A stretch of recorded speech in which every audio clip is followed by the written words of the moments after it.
ආයුබෝවන් සෑමදෙනාම සාදරයෙන් පිළිගන්නවා අදත් අපේ වැඩසටහන පියාපත්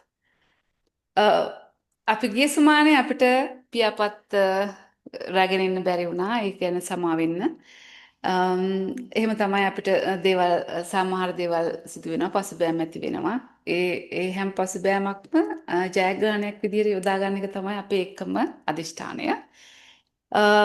අදත් පියාපත් එක්ක මා සඟමක රැඳී සිටිනවා දේවී කෝසලා ඒකනායක මගේ යෙහෙළිය මං ඊටාම සාදරයෙන් පිළිගන්නවා.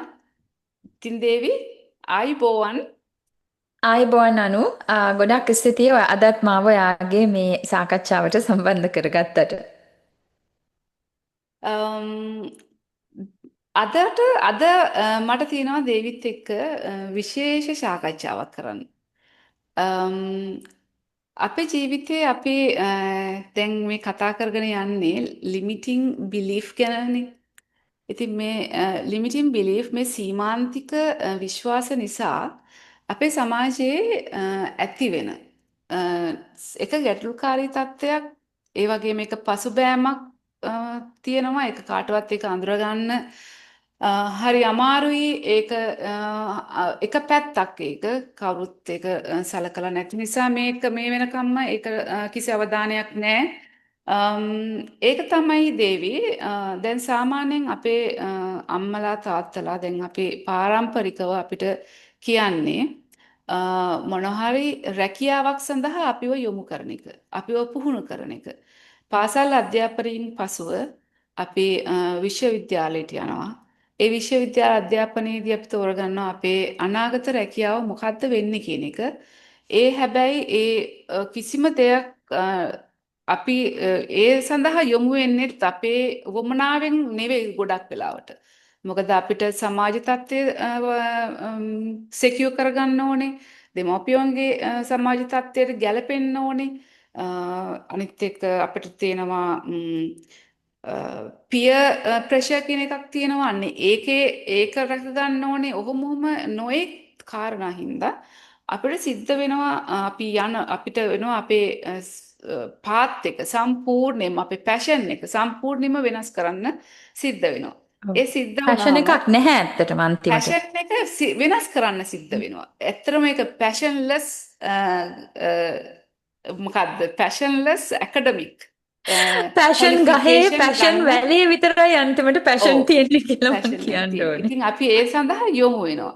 ඊට පස්සේ දැන් අපේ පැෂන් එක පැත්තකට දාලා අපි රැකියාවක් සඳහා යොමු වෙනවා. ඒ රැකියාව අපිට යම් කිසි නෙමෙයි ඇත්තට මේක ඇතුළාන්තයේ දිහා බැලුවම අපිට ලොකු ලීකේජ් එකක් ගේනවා. මේ රැකියාව. ඒ ලීකේජ් එක ගැන කතා කරොත් අපිට දැන් පඩියක් සඳහා තමයි අපි රැකියාවක් කරන්නේ. ඔව්. අපිට මාසික වේතනය අත්‍යවශ්‍යයි. මොකද අපි ජීවිතේ පවත්වාගෙන යන්න අපිට ඒක අත්‍යවශ්‍යයි. ඔව්. මොකද නැත්තම් අපිට ජීවත් වෙන්න විදියක් නැහැ. හැබැයි පැෂන් එක හරහා ගියොත් අපිට පුළුවන් ඊට වැඩිය ලොකු දෙයක් කරන්න සමහර විට ලොකු ආන්ටර්ප්‍රෙනියර්ෂිප් එකක් කරන්න. ඒ ආන්ටර්ප්‍රෙනියර්ෂිප් එක හරහා ඔයාට පුළුවන් රැකියා අවස්ථා බොහෝමයක් සලසා දෙන්න. ඔව්. ඒ ඔව්. කියන්නේ තවත් කෙනෙකුට උදව්වක් වෙන දෙයක්. ඒ කියන්නේ පැෂන් එක හරහා මේක කරන්න.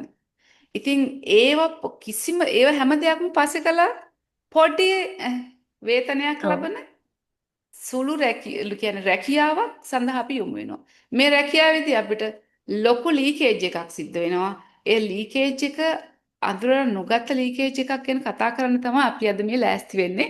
ඔව්. මං ඒ ගැන දේවිට මිට චුට්ටක් ඉස්සෙල්ලා අපි දෙන කතා කරනකොට පෙරවදනේදී අපි ඒ ගැන කතා කරා. දැන් දේවි ඒක මෙතනින් එහාට සම්බන්ධීකරණය කරයි. ඉතින් ඔව් දේවි අනු තැන්ක් යූ මං මේ ඔයාට ඒක දැන් ඔයාව කියාගෙන ආපු ටිකත් එක්ක චුට්ටක් මං ඒ පොයින්ට් එකට එන්න කලින් තව පොඩ්ඩක් ඉන් එහා දේවල් ටිකක් පොඩ්ඩක් මේකේ කන්ටෙක්ස්ට් එකට මං කතා කරන්න. පළවෙනිම එක තමයි දැන් අපි ඔයා කිව්වා අපි විශ්වවිද්‍යාලවල ගිහිල්ලා අපිට අම්මලා තාත්තලා කියලා දීලා තියෙනවා පුතේ රස්සාවක් හොඳ රස්සාවක් කරගත්තාම ඔයාගේ ඔක්කොම හරි ජීවිතේ. Everything is done. වගේ අදහසක් නේ තියෙන්නේ. ඊළඟට අපි දන්නවා අපි ගොඩාක් අය දැන් මං කෙමිස්ට්‍රි ස්පෙෂල් කරේ ගොඩක් අය යුනිවර්සිටි යන අය ලංකාවේ විශේෂයෙන් 99%ක්ම රස්සාව අන්තිමට කරන්නේ තමන් ඉගෙනගත්ත විෂයකින්වත් නෙමෙයි. හරි. ඒක අපි හොඳටම අත්දකින දෙයක්. ඩොක්ටර් කෙනෙක්, ලෝයර් කෙනෙක් විතරමයි ඒ රැකියාවට යන්නේ ඩිරෙක්ට්ලි කරපු ඩිග්‍රී එකට අනුව. විශේෂයෙන් සයන්ස් ෆැකල්ටි වගේ අපි වගේ ගිහිල්ලා ආපු අය කෙමිස්ට්‍රි කරපු අය සමහරලාට කොහරි ගිහිල්ලා කිසිම සම්බන්ධතාවයක් නැති රැකියාවක් කරන අපි දැකලා තියෙනවා මේවා. ප්‍රාදේශීය ලේකම් කාර්යාලයේ වැඩ කරනවා කෙමිස්ට්‍රි ස්පෙෂල් ඩිග්‍රී කරපු සමහර අය. ඉතින් මේ වගේ තත්ත්වයක් තියෙන්නේ. එතකොට දැන් අපි අද අත්තටම කතා කරන්න ඉන්නේ අපි දන්නවා ලංකාව වගේ අපේ රටවල් වල තියෙනවානේ පොතක් ඉපදුනහම මේ ඊතුරු සියලු දේ අපි කරන්නේ දෙමව්පියන්ගෙන් පටන්ගෙන වටේ පිටේ ඉන්න නේබර්ස්ලා ඒගොල්ලන්ගෙන් නෑදෑයෝ හිතමිතුරෝ ඔක්කොගෙම සිත් පිනායන්ඩ සහ ඒගොල්ලන්ට ඊර්ෂ්‍යා හිතෙන්ඩ වැඩ කරන මේ මානසිකත්වයක් තමයි අපිට තියෙන්නේ. දැන් මේවා අපිත් ඒ කාලේ ඉන්නකොට අපිට පේනුන්නේ නැහැ ඒක. දැන් අපි එතනින් අයින් වෙලා මේ ලෝකයේ අනිත් තැන්වල අපිට වඩා දියුණු විදිහට හිතන්න පුළුවන් සමාජයේ ඉන්න තැන්වල ඉඳන් බලනකොට තමයි අපිට තේරෙන්නේ කොච්චර පටුද කියලා. මේ ආකල්පේ. අනිත් එක අපේ කරන්නෙම නැති දෙයක් තමයි අපේ සහජ දක්ෂතා දියුණු කරන පැතිවලට අපි යොමු කරන්නෙම නැහැ. අපි කිසිම තැනක නැහැ රිෆ්ලෙක්ෂන් කියන එක නේ. ඒ කියන්නේ අපේ මොනවද මේ ළමෙක් පොඩි කාලේ වුණා එයා මේ ලෝකෙට ඇවිල්ලා තියෙන්නේ මොනවා ලෝකෙට දායාද කරන්නද? දැන් ඔයා ලස්සන පොයින්ට් එකක් කිව්වා නු ඕක කියාගෙන එනකොට ඔයාකවර අපිට ඊට වඩා ගොඩක් දේවල් කරන්න පුළුවන් අපිට පැෂන් එක සම්බන්ධව ආන්ටර්ප්‍රෙනර්ෂිප් කියන පැත්ත. ඒ කියන්නේ මේකට මොකද්ද අපි කියන්නේ ව්‍යවසායක ව්‍යවසායක හරි. ව්‍යවසායක ඒ විදිහ පැත්තකට ගියොත් අපි ඇත්තටම මේ සල්ලි හම්බ කරන්න සල්ලි අපිට හම්බුණාට අපි ඇත්තටම බලන්න ඕනේ අපි ඒ කරන දේෙන් ඉම්පැක්ට් එක මොකක්ද කියලා. අපේ ලයිෆ්ස් වලට අපේ සමාජයට තියෙන ඉම්පැක්ට් එක අපි ඉවැලුවේට් කරන්නේ නැහැ. අපි අර රස්සාවකට යන්නේ ඒ සමාජයේ කට්ටිය අනිත් අයට අදහසක් තියෙනවා. මෙන්න මේවා තමා ජොබ්ස්. දැන් මෙයාගේ පුතා දුව මේ වගේ එකකට ගියාම ඕන් අර රස්සාවට ගියා අප්පෝ දැන් මෙහෙමයි කිකි කතා කරන්නේ. මේවා නිකන් මේ බොහොම මේ පහත් පොඩි මානසිකත්ව තියෙන කට්ටිය ඉන්න සමාජවල තියෙන නිතරම දකින දේවල්. නමුත් කෙනෙක් ඇත්තටම කර්ම මල්ල කරේ තියාගෙන ලෝකෙට එන්නේ. ඒකේ තියෙනවා අනන්ත සංසාරයක දියුණු කරපු ගුණාංග, දියුණු කරපු ශක්තියින්, දියුණු කරපු විශේෂ හැකියාවක්. එතකොට එහෙම සමාවෙන්න තේවි ඒක අර භ්‍රමණ වේගයක් නේ. ඒක අර මේ මුළු විශ්වය හැදිලා තියෙන්නේ අර භ්‍රමණයක් තුලින්නේ. නිතර මේක භ්‍රමණය වෙනවා. දැන් අපි ඉන්න මේ ලෝකෙත් ඒත් එකත් කැරකෙනවානේ. අන්නේ ඒ තුලින් න්‍යෂ්ටියක් එක්ක එන එක තත්ත්වයක් නේද? ඔය ශක්තියක් නේ. හරියටම හරි. ඒකට තමයි අපි ඔය කර්මය කියලා ඇත්තටම කියන්නේ. දැන් අපි ක්‍රිස්තියානි ඊළඟට වෙන ආගම් වල දෙවියන් අදහන බැතිමතුන් ගත්තාම ඒගොල්ලෝ දෙවියන් වහන්සේ කියන්නේ ඔය කර්මය කියන එකටම තමයි. අපි ඒකෙන් ඩිෆරන්ට් ඒ වචන දෙකක් අපි පාවිච්චි කරන. ඉතින් කොහොම හරි මේ විදිහට කෙනෙක් ගෙනාපු දේවල් තියෙනවා. හැබැයි අපි ඇවිල්ලා අර තියෙන රාමුවේ පොතක් තියෙනවා. පොතේ හැටියට සමාජෙ හිටියේ නැත්තම් අනිත්ගේ අප්‍රූවල් එක ඒගොල්ලන් සන්තෝෂ කරන්න බැරි වෙන හන්දා ඒගොල්ලන්ට තැන් තැන්වල කතා කරන්න ලස්සන මාතෘකා හදලා දෙන්න බැරි වෙන හන්දා අපි අර කිසි දෙයක් ගැන කන්සිඩර් කරන්න දන්නේවත් නැහැ. ඉතින් ඒ නිසා අපි අර රැකියාවක් හොයාගෙන ජීවිතේ තියෙනකන් උදේ ඉඳලා රැ වෙනකන් වැඩ කර ඉස්සරහට යනවා. දැන් අපි එමු අපේ ටොපික් එකට. අපි අද කතා කරන්න ආවේ මේ ලීකේජ් එක ගැන. අපි රැකියාවක අපි එම්ප්ලොයිමන්ට් කියන එක රැකියාවක නියත වෙලා ඉන්නකොට.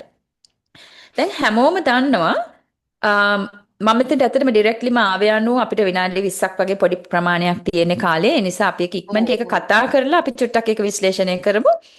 දැන් අපි රැකියාවක් කරනකොට හැමෝටම දැන් විශේෂයෙන් මේ වගේ රටවල අපිට පඩිය කියන එක හම්බෙන්නේ නම් කරන්නේ අවුරුද්දටම. දැන් $60,000 කියලා කිව්වොත් ඒ අවුරුද්දටම ඔයාට ඔයාගේ පඩියෙන් කැපෙන ටැක්සස් අපි ෆෙඩරල් ගවර්න්මන්ට් එකට ටැක්ස් ගෙවනවා අපි ඉන්න ස්ටේට් එකට ටැක්ස් ගෙවනවා මේවා දෙක වෙනම කැපෙන ඒවා ඊළඟට පොඩි නිකන් ඔය අපි වයසට ගියාම අපිට දෙනවා මෙඩිකේඩ් කියලා ඒවා ඒක දාන්න අපි පුංචි ගාණක් අපේ මේවායින් කපා ගන්නවා සෝෂල් සිකියුරිටි කියලා. ඉතින් ඒ වගේ දේවල් කැපෙන්න කලින් හම්බෙන්න ප්‍රමාණය තමයි 60,000 කියලා කියන්නේ සාමාන්‍යයෙන් ඔය මම හිතන්නේ ෆෙඩරල් ගවර්න්මන්ට් එක වැඩ කරන සාමාන්‍ය නිකන් ඇවරේජ් තනතුරක කෙනෙකුට අවුරුද්දකට හම්බෙන ගාණ. දැන් මේක ගෙවන්නේ සතියට පැය 8. සෝරි දවසකට පැය 8 ගාන සතියට පැය 40ක් වැඩ 40ක්. කරක්. හරි? නමුත් දැන් අපි එම්ප්ලොයිමන්ට් එකේ ඉන්න ඕනේ කෙනෙකුට කල්පනා කරලා බලන්න පුළුවන්. දැන් මම ඉන්න මගේ රැකියාවේ මම ගොඩක් ට්‍රැවල් කරනවා. නමුත් මගේ වර්ක් වීක් එක පටන් ගන්නේ මන්ඩේ උදේ 8 ඉඳලා ෆ්‍රයිඩේ වෙනකොට ඉවර වෙන්නේ. නමුත් මම නිතරම මගේ ක්ලයන්ට්ස්ලා හොයාගෙන මේ ෆාමසිටිකල් කම්පැනිස් වලට මේ වගේ තැන් වලට මම ට්‍රැවල් කරන්න ඕනේ. ඒ ට්‍රැවල් කරලා මම හම්බෙන්නේ ඒගොල්ලන්ගේ ඉන්න C suites වල ඒ හයි ලෙවල් වල ඉන්න සයන්ටිස්ට්ලා, VPsලා, CEOsලා වගේ කට්ටියත් එක්ක මම ප්‍රසන්ට් කරන්නේ මගේ කම්පැනි එක. ඒගොල්ලන්ගේ මේ අලුත් ඩිවෙලොප් කරන අලුත් නිව් තෙරපියුටික්ස් වලට, අලුතෙන් හදන ඖෂධ වලට අපෙන් මොනවද කරන්නේ ඒක මාකට් එකට ගේන්නේ. ඒ කියන්නේ මේක ලොකු process එකක්. අවුරුදු 15ක් විතර යනවා සාමාන්‍යයෙන් අර මේ ඒක Tamanට අදහස ආපු අවස්ථාවේ ඉඳලා මේක ඇත්තටම පාවිච්චි කරන්න වට කඩේ ෆාමසි එකකට ගිහිල්ලා ගන්න පුළුවන් ඩ්‍රග් එකක් බවට පත් වෙන්න. ඒකට 2 බිලියන් US ඩොලර්ස් විතර සාමාන්‍යයෙන් යනවා process එකට.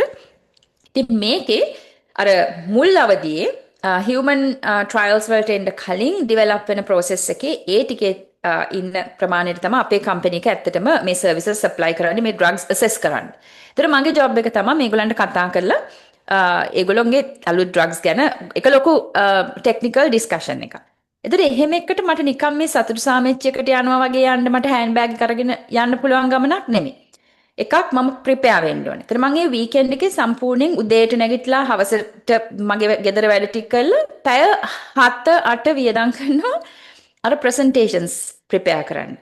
ඉඳගෙන ඉන් ඩීටේල් මම කියවන්න ඕනේ ඒගොල්ලන්ගේ පබ්ලිකේෂන්ස්, ප්‍රෙස් රිලීසස්, මොනවාද වෙබ්සයිට් එකේ අලුත් තියෙන දේවල් ඊළඟට හොයාගන්න ඕනේ එක එක කම්පැනිස් වලින් ඒගොල්ලන්ගේ කම්පැනි එකේ ඉන්න ලොක්කෝ ඒගොල්ලන්ගේ LinkedIn එකට ගිහිල්ලා ඒගොල්ලන්ගේ ප්‍රොෆයිල්ස් බලන්න ඕනේ, කොමන් කනෙක්ෂන්ස් තියෙනවා බලන්න ඕනේ. මොකද මම යන්නේ බිස්නස් එකක් වින් කරගෙන එන්න.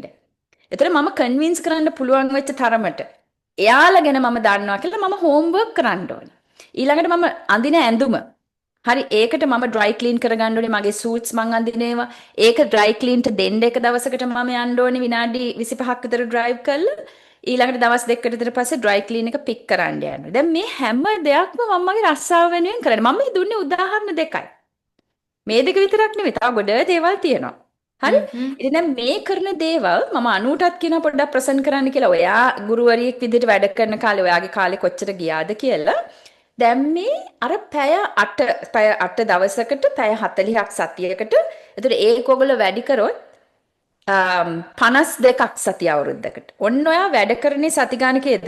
3120ක් වගේ එනවා ටෝටල් ගාන අපි ගත්තොත්. ඇත්තටම ඔයාට පඩිය හම්බ වෙන්නේ 2000 පැය 2080කට විතරයි. ඒ කියන්නේ පැය 8 වැඩි කරනවා සතියට දවස් 5න් පැය 40යි 40 52කින් වැඩි කරාම අවුරුද්දටම අර 60000 ගෙවන්නේ ඔන්න ඔය පැය 2080ක් වැඩ කරන්න. නමුත් පැය දෙකක් අපි ගත්තොත් දවසකේ මුලින් අපි වියදම් කරන උදේ නැගිටලා පොඩ්ඩක් ප්‍රිපෙයාර් වෙන ඒවා ඒ වගේ දේවල් ඊට පස්සේ ට්‍රැෆික් වල ස්ටක් වෙලා මේ ට්‍රැෆික් එකේ ඉන්නේ රස්සාවට යන්නනේ. නේ 8ට ඉන්න ඔයා යන්න ඕනේ සමහරට 6:00 6:45කට පාරට එන්න ඕනේ. ඊළඟට ගෙදර ඇවිල්ලා වැඩ කළා කාලා බීලා උයලා ආයෙත් ඉඳ ගන්නවා තව පැයක් එකමාරක් දෙකක් කම්පියුටර් එකේ. ඔන්න දැන් ඔන්න ලීකේජ් එක දෙපැත්තේ. මේක ඔයාට පඩි හම්බෙන පැය ගාණක් නෙමෙයි. ඇත්තටම. දැන් මේක අපිට හිතෙන්නම නැති දෙයක්. හරි? දැන් අනුගේ පොඩ්ඩක් දෙන්නකෝ උදාහරණයක් අපිට මේකේ අපි මෙතන චුට්ටක් තව ජොබ් එකක ලීකේජ් එක පොඩ්ඩක් අපි ඔව්. එක්ස්ප්ලেইন කරලා බලමු. උදාහරණයක් විදිහට දැන් මම කරපු ගුරු වෘත්තිය ගුරුවරියක් විදිහට වැඩ කරනකොට මම සාමාන්‍යයෙන් ඉස්කෝලයක් පටන් ගන්නවා සාමාන්‍යයෙන් උදේ 8 වෙනකොටනේ. සමහර ඉස්කෝල 7:00 වෙනකොට පටන් ගන්නවා. මම ඉස්කෝල 3ක වැඩ කරලා තිනවා. මම වැඩ කරන අවුරුදු 5 ඇතුළත. සමහර ඉස්කෝල 8ට පටන් ගත්තා. සමහර ඒවා 7:00ට පටන් ගත්තා. ඔව්. මම උදාහරණයක් විදිහට මෙතනදී කියන්නම් උදේ 8ට පටන් ගත්ත ඉස්කෝලේකට මම ලෑස්ති වෙන කාලේ මම කොහොමද කරේ කියලා. අපේ ගෙදර පවුලේ 3 දෙනයි මමයි මගේ පුතයි මගේ මහත්තයයි. එතකොට මට අමතර මට මගේ වැඩ වගේම ඒ දෙන්නගේ වගකීමත් මට තියෙනවා එතන. එතකොට මම පාන්දර 5ට නැගිටිනවා. 5ට ඔව්. නැගිටලා 6 වෙනකොට මගේ වැඩ ටික ඔක්කොම ඉවර කරගන්න ඕනේ. උදේට කෑම හදලා, කෑම පැක් කරලා, ගෙනියන්න ඉක්ඩුගේ බෑග් වලට දාලා ඔක්කොම ඔව්. ලස්සන හදලා දීලා ඊට පස්සේ එතකොට මං ඒ වෙද්දි පුතා පුංචි එයා බස් එකට දාන්න ඕනි මම. එයාව බස් එක එනකම් බලාගෙන ඉඳලා මං වාහනේ තියාගෙන එයාවත් තියාගෙන බස් එක එනකම් බලාගෙන ඉඳලා බස් එක හරියටම වෙලාවට එනවා. එයාවට පස්සේ යාව එතනට දානවා.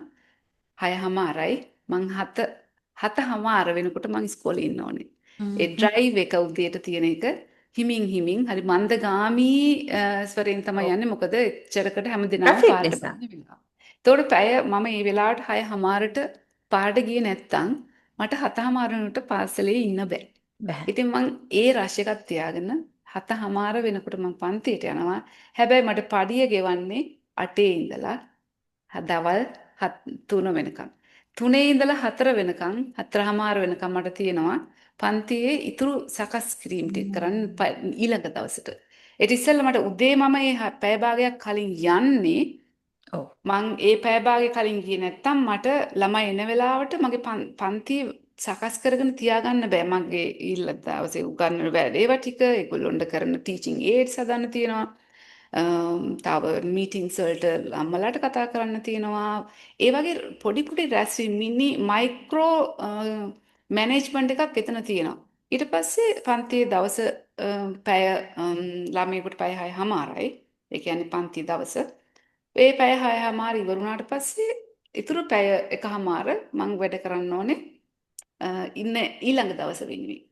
එතකොට ප්‍රින්සිපල් එක මීටින් තියෙනවා.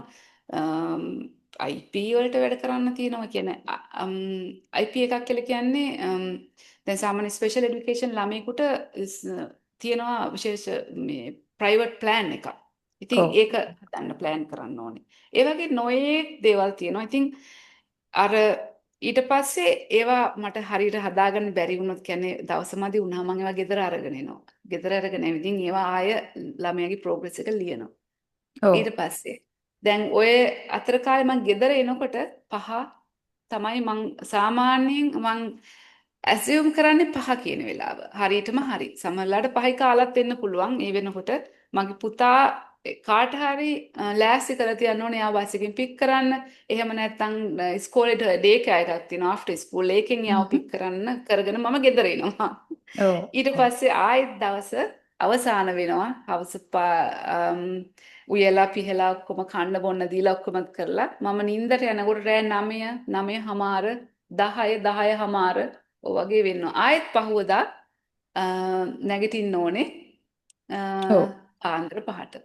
ඔය විදිහේ රුටීන් එකක්. ඉතින් right. මේකෙදි මට අමතරව පැය දෙකක් අපත යනවා. මේ Yeah. රැකියාව සඳහා කියන්නේ ලෑස්ති වෙන්න. ඉතින් මේකට මට පඩියක් කවදාවත් ගෙව්වේ නැහැ. ඔව්. ඒ කොටසට හම්බෙන්නේ නැහැනේ දැන් අර ඒ දෙන්නේ ඔයා කොටසට වැඩ කරන කවදාවත් පඩියක් හම්බෙන්නේ නැහැ. නැහැ. ඊට අමතරව මම ගුරුවරියක් නිසා මට මාස 3ක් අවුරුද්දකට මට රැකියාව නැහැ. නෑ. ඉස්කෝලේ නිවාඩු දෙනකොට මට ඔව්. රැකියාව නැහැ. ඒකට මට ගෙවීමක් කරන්නේ නැහැ. හැබැයි මම නැහැ. ඒ කාලය ලෑස්ති කරගෙන තියාගෙන ඉන්න ඕනේ. ඊළඟ ඊළඟ ඊළඟ සෙප්තැම්බර් වල ඔව්. යන්න මම ලෑස්ති කරගෙන ඉන්න ඕනේ. ඒ වෙනුවෙන් මම ඉන්න ඕනේ. ඉන්න ඕනේ. සම අනිත් ස්කූල් එක කරනවා නම් මට ඔව්. මගේ ළමයාව දාන්න ඕනේ ඩේ කියා එකකට. එතකොට ඒ කිසිම ඒ පඩිය මට වැඩක් වෙන්නේ නැහැ. නෑ. ඉතින් මම අනු මට ඔයාට කවදාවත් ඒක ප්‍රශ්නයක් තියෙනවා. පොඩ්ඩක් ඔයාව හ්ම්. ඉන්ටරප්ට් කරන්න ඕනේ ඔතෙන්දී. දැන් ඔතෙන්දී ඔයාට ওই සමයකේ මාස 3ට දැන් ඔයා ඇත්තටම ෆුල් ටයිම් එම්ප්ලොයිඩ් නේ ඔය රැකියාවට. ඒතර ඔයාට වෙන දෙයක් කරන්නත් බෑ ලීගලි නේ නීතිය බෑ අනුව. වෙන දෙයක් කරන්න බෑ ලීගලි. ඒකනේ ගෙවන්නෙත් අනිවාර්යෙන් එහෙම නැහැ. ඔව්. ගෙවන්නෙත් නෑ ලීගලි කරන්නත් බෑ. මොකද නැහැ. ඒගොල්ලෝ චෙක් එක එක්ස්ප්ලිට් කරන්න විතරක් ඔප්ෂන් එක දීලා තියෙනවා. ඔව්. මාස අවුරුද්දේ 12කට. මාස 12ටම ගන්න කියලා. හැබැයි මාස 12ටම ගන්නවට වැඩිය මට හොඳයි මාස අර ඉතුරු ගාන අඩු කරලා ගන්න එක. මොකද මගේ අතට එන ගාන තියාගන්න මට නැත්තම් හම්බෙන්නේ නැහැ. නැහැ. මම කියන ගෙවීම වලට. ඔව්. ඉතුරු මාස 3 බොහොම සැහැල්ලුවෙන් කාලය ගෙවනවා. සැහැල්ලුවෙන් කියන්නේ බිල් ගෙවා ගන්න බොහොම ඔව්. අමාරුවෙන් එහෙම මැනේජ් කරගෙන යනවා. ඉතින් ඕක ඉතින් හැම කෙනාටම කියන්නේ ගුරුවරියකට ඕක තමයි වෙන්නේ. ඊට අමතරව ඉතින් සාමාන්‍ය කෙනෙක් ගත්තොත් නර්ස් කෙනෙක් ගත්තොත් එතකොට එයාට පැය 40ෙදී ඒ පැය ඔව් 40ට එයා පැය අමතරව තව 20ක් අනිවාර්යෙන් දානවාමයි. ඔව් ඒක මම හොඳට අහලා තියෙන අත්දැකීමෙන් දන්න ඔව් කතාවක්. එතකොට එයාගේ කාලෙත් එයා පැය 1040ක් ඔව් අවුරුද්දකට එයාට ගෙවන්නේ නැහැ. නොගෙවා ගෙවීමක් නොගෙවන. නැතුව නෝන්. රැකියාව වෙනුවෙන් වියදම් වෙන කාලය ඇත්තටම 3න් එකක් ඒක තමයි ලීකේජ් එක. ඒ ලීකේජ් එක. ලීකේජ් එක වෙන්නේ අපිට ආර්ථිකමය වශයෙන් විතරක් නෙවෙයි. ඒක ඔව් අපේ මානසික වශයෙන් ආධ්‍යාත්මික වශයෙන් වෙන ඔව් ස්ට්‍රේන් එකක්. ට්‍රේන් එක. ඒක හරියටම හරි. ඒක අපිට කවදාවත් ආපහු ගන්න බෑ. අපිට හැබැයි ඔයාට ආන්ට්‍රප්‍රෙනියර්ෂිප් එකක් තිබුණා නම් ඔව් ඒ කියන්නේ ඔයාගේ පැෂන් එකට වැඩ කරා නම් ඒක තමයි. ඔයාට ඒ පැෂන් එකේදී හම්බ කරන හැම සතයක්ම ඒ වගේම ඔයාට තියෙන ආධ්‍යාත්මික සතුට මොකද ඔයාගේ පිටිපස්සේ තව කට්ටියක් හැදිලා එනවා එයාලා ඔව් දියුණු වෙනවා ඔයා හින්දා ඔයා පටන් ගත්ත ව්‍යාපාරයේ හින්දානේ ඔව් ඒක ඔයා හරි. එතන ඔයා දායක ඔයා වෙලා තියෙනවා තවත් සමාජ පසුබිමක් හදන්න. ඉතින් ඔව් ඒ වගේ දෙයක් කරන්න තියෙන සැහැල්ලු සිතවිල්ල බාධකයක් වෙනවා අපේ මේ ලිමිටඩ් බිලීෆ් කියන ඔව් මයිනස් පොයින්ට් තින්කින් හින්දා මයින්ඩ්සෙට් එක හන්දා.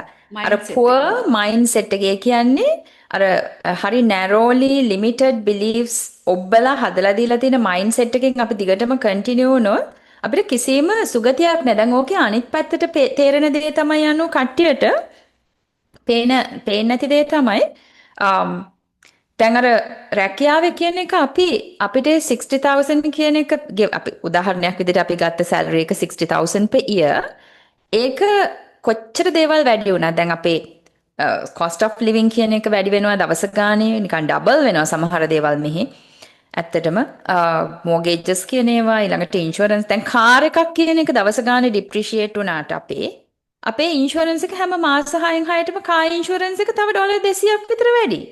ඉතින් මේ ඉන්ෂුරන්ස් එකක් ගන්නේ වාහනේ හැප්පුණොත් ඒ වාහනේට කියන්නේ worst case scenario එකේ වාහනේ හා සමාන වාහනයක් රිප්ලේස් කරන්නනේ. ඒකනේ ඒගොල්ලන්ගේ පොරොන්දුව. එතකොට දැන් වාහනේ එන්න ඩිප්‍රීෂিয়েට් වෙන ඇසට් එකක් නම් ඇයි අපේ ඉන්ෂුරන්ස් එක මාස 6න් 6ට තව 20% විතර වැඩි වෙන්නේ? ඒක නේ හිතාගන්න බැරි මැත් එකක්නේ. නමුත් ඒවට අපිට ෆයිට් කරන්න බෑ. ඉතින් ඒගොල්ලෝ පඩියක් මං කියන එක හිතන්නේ ඒගොල්ලොත් ලීකේජ් එක බැලන්ස් කරන විදිහ තමයි ඒක. විදිහ. ඔව්. පාරිභෝගිකයාගෙන් තමයි ඒ ගාන ඒගොල්ලෝ ඒ අයින් ගන්නෙ. කරන්නේ. මොකද ඒගොල්ලෝ ආන්ටර්ප්‍රෙනියර්ස්ලා. ඔව්. නේ? ඉන්ෂුරන්ස් එකක් ආන්ටර්ප්‍රෙනර්ස්. කියන්නේ එයාලා බිස්නස් එකක් කරන්නේ. ඒතර එයාලට පුළුවන්කම තියෙනවා අපර් හෑන්ඩ් එක මේකේ තියෙනවා අපිට නැති එක. ඒතර අපි පාරිභෝගික එහෙම නැත්නම් එම්ප්ලොයී කෙනෙක් විදිහට අපි හැමදාම ලිමිටඩ් earning එකකට හිර වෙලා මොකද අපේ පඩිය වැඩි වෙන්නේ අවුරුද්දේ ඊළඟ අවුරුද්දේ අර අපිව ඉවැලුවේට් කරලා අනේ මෙයා above average කිව්වොත් තමයි 3% 2% 1% වගේ පඩියෙන් වැඩි වෙන්නේ. එහෙම නැති වෙන අවස්ථා තියෙනවා. දැන් මේ පහුගිය අවුරුද්දවල එහෙම අපේ පඩි වැඩි වුණේ නැහැ. මොකද අපේ මේ රෙවෙනියු ජෙනරේට් කරපු රෙවෙනියු එක අඩු නිසා දැන් ඉකොනොමි එකේ ලොකු ක්‍රයිසිස් එකක් තියෙන නිසා මෙහෙ. ඉතින් ගොඩක් අයට නොපෙනෙන පැත්ත එකක් රැකියාවක් කියන්නේ අර ඔයාලට මම දැන් කිව්වද කියලා කලින් අර වොරන් බෆේ කියන්නේ මිලියනර් කෙනෙක් බිලියනර් කෙනෙක් ඇමරිකාවේ ඉන්න. එයා සම්පූර්ණයෙන්ම එයා බිස්නස් මයින්ඩ් එකකින් වැඩ කරපු කෙනෙක්. එයාගේ පැෂන්ස් පාවිච්චි කරලා එයා කියන්නේ salary is a drug that they give you to forget your dreams කියලා. හරි? අනිවාර්යයෙන්. අනිවාර්යයෙන් නේ. ඒක ඒ ඩ්‍රග් කියන්නේ ආව එකක් වගේ. කොටු මොකද අපි කරනවා ඇඩික්ට් වෙනවා. ඒකටනේ. ඔව්. කියන්නේ කොටු කරලා ඔයාව පරිස්සම් කරනවා ඒක ඇතුලේ. යන්න ඒක දෙන්නේ තමයි. නැහැ. ඔව්. එතන අපිටත් අර out of the box හිතන්න පුළුවන්කමක් එහෙම හිතන්න උදව් වෙන යාළුවෝ පිරිසක් වටේ නැත්තම් ඊළඟට තමන්ගේ goals කියන ඒවා dreams කියන ඒවා realize කරගන්න ඕනේ කියලා අප්‍රතිහත ධෛර්යයෙන් ඒවා කරගන්න පුළුවන් ක්‍රම හොයන්නේ නැත්තම් අපි අර කම්ෆර්ට් zone එකකට කොටු වෙලා අනේ ඉතින් මම දුක් විඳත් මට මේක හම්බෙනවනේ මාසේ අන්තිමට කියලා ඔන්න වගේ නිකන් ටිකක් කිසිම වැඩගැම්මකට නැති අදහස් ටිකක් එකතු කරගෙන ඒ ඔව්. කුඩට වෙලා ඉන්නවා. ඉතින් තව අනිත් එකක් තියෙනවා මම එකතු කරන්න මේකට තව ඔව් ගොඩක් අය paycheck to paycheck. ඔව් ඔයා අහලා ඒක තියෙනවද ඒගොල්ලෝ ඒක? හරි කම්ෆර්ටබල් එකක්. paycheck to paycheck. ඔව් දැන් ඔයා දන්නවා අනු මං හිතන්නේ අපි කීප දෙනෙකුට කතා කරලා තියෙනවා මේ පැත්තේ ළඟදී ආපෝ සමහර පවුල් ඉන්නවා දැන් ලංකාවෙන් ගොඩාක් අය ගියානේ අර ඉකොනොමික් ක්‍රයිසිස් එක දවස්වල. ඉතින් යාළුවෝ පොඩි පොඩි ජොබ්ස් එම්ප්ලොයිමන්ට්ස් හම්බෙලා තැන් තැන් වල වැඩ කරනවා. ඉතින් මෙයාලගේ ස්ටයිල් එක තමයි හස්බන්ඩ් ගෙදර එනකොට එහෙම නැත්නම් වයිෆ් හවස ගෙදර එනකොට 5ට හස්බන්ඩ් යනවා. රෑ එයා කරන්නේ රෑ හවස 6 ඉඳලා පහුවෙන්ද 6 වගේ වෙනකන් ජොබ් එකක් එයා කරන්නේ. ඉතින් සමහර පොඩි දරුවෝ ඉන්නවා ඒ ගෙවල් වල අම්මා තාත්තා එකට ඒගොල්ලන්ට දකින්න දවසක් ඇත්තෙම නෑ. සතියේ දවස් 5-6 මම ඕ ඉන්නකොට ඕ ඩැඩ් ගිහිල්ලා ඩැඩ් එනකොට මම යනවා වැඩට. හරි? ඕ ඕ එතකොට මෙහෙම මේ මිස් අවුට් කරගන්නේ මොකක්ද අපි හොයන්නේ ඇත්තටම නේද ලයිෆ් එකේ? ඉතින් දරුවෙක් එක්ක ඒ කාලේ ගත කරන්නේ නැත්තම් ඒ පුංචි කාලේ ක්‍රම සහ විදි තියෙද්දි ඔප්ෂන්ස් තියෙද්දි ඔප්ෂන්ස් තියෙදි. ඒවා චූස් කරන්නේ නැත්තම් මිනිස්සු. ඉතින් අර අපි මේ ලීකේජ් එක ගැන ඒක කතා කරන්නේ. කියන්නේ ඔතන තමයි අර ලිමිටඩ් බිලීෆ් කියන එකේ කියන අනිත් පැත්ත. ධාරිතාවය නෙගටිව් හොඳටම සයිඩ් එක. නෙගටිව් සයිඩ් එක ඔව්. කියන්නේ නෙගටිව් කැපැසිටි එක උපරිමයෙන්ම තියෙන තැන තියෙන තමයි තැන. ඔය. ඒ උපරිමයටම කියන්නේ වෙන තැන මොනවා තමා. වුණත් ජොබ් එකකට ඩිපෙන්ඩ් වෙන්න තමයි ඔව්. හදන්නේ නේ. හදන්නේ. ඉතින් අපිට ආන්ටර්ප්‍රනර්ෂිප් කොහම සමහරවිට දැන් අපි බිස්නස් එකක් කරනවා කියලා කොහම ඒක කන්වෙන්ෂනල් ට්‍රැඩිෂනල් වර්ල්ඩ් එකේ එකක් වෙන්න පුළුවන්. ඒක ඔන්ලයින් ස්පේස් එකේ වෙන්න පුළුවන්. ඒ කොහොම වුණත් ගොඩක් අයට තියෙන නිකන් එකක් අනේ මට ඔය බිස්නස් කරන්න බෑ. ඕවා ගැන මන් දන්නේ නෑ. දැන් අපි ඔක්කොම දැනගෙනද අද අපි මේ ඉන්න තැන් වලට ආවේ. උපදිනකොට ඔක්කොම අපි මේ PhD එකක් අතේ තියාගෙන පොත් ආවිල්ලා හිටියේ නෑනේ. අපි හැන්දෙන් අතෙන් කන පව පස්ස හොදගන්න එක පවා අපි ඉගෙන ගත්තා. මේ සරි බොහොම බේසික් දේවල්. ඉතින් ඉගෙන ගන්න හැම දෙයක්ම පුංචි පුංචි දේවල් ඉගෙනගෙන Tamanට කරගන්න පුළුවන් දේවල් තියෙනවා. දැන් විශේෂයෙන් අපි ඇත්තටම උදාහරණයක් විදිහට ඔයයි මමයි මේ කරන මට පුංචි ඔන්ලයින් බිස්නස් බාධාවක් කරන්න ඕන දේවි අපිට තව විනාඩියක පමණ කාලයක් විතරයි තියෙන්නේ. හරි. ඉතින් අපි එහෙමනම් මේක ඉතාම කෙටි දැනුම් දීමකින් අපිට අද අවසන් කරන්න සිද්ධ වෙනවා. ඒ අපි ඒක වෙනුවෙන් ලබන ගොඩක් අපි සතියේටත් සමා වෙන්න. අපි කන්ටිනියු කරමු. ලබන සුමානේ ඒ සම්බන්ධව අපි ඉදිරියට කරගෙන යන්න කරගෙන යන්න. පොරොන්දුවෙන් අපි දැන් අතර කරනවා. හැබැයි මේකෙදි මට කියන්න තියෙනවා යම් කිසි කෙනෙකුට හිතෙනවා නම් අපි මෙතන කරන්නේ මේ රැකියාවල් කරන එකට අපි කියන්නේ අඩුවට ඒ ගැරහීමක් ගැන කියලා. ගැරහීමක් කරනවා කියලා නෑ. ඒක එහෙම නෙමෙයි. නෙමෙයි. අපිට රැකියාවක් කරන ගමන් ඒ කියන්නේ අපිට රැකියාවට අමතරව ආන්ටර්ප්‍රෙනියර්ෂිප් එකක් අපිට ගොඩනගා ගන්න පුළුවන් වගේ පැෂන් එකකට. ඔව්. ඒ ඒ කියන්නේ දැන් අපිට අදහසයි දෙන්නේ අපි පැෂන් එක නේද? පස්සට දාලා නැවි මේ රැකියාව කරන්නේ. ඔව්. ඉතින් ඔයාගේ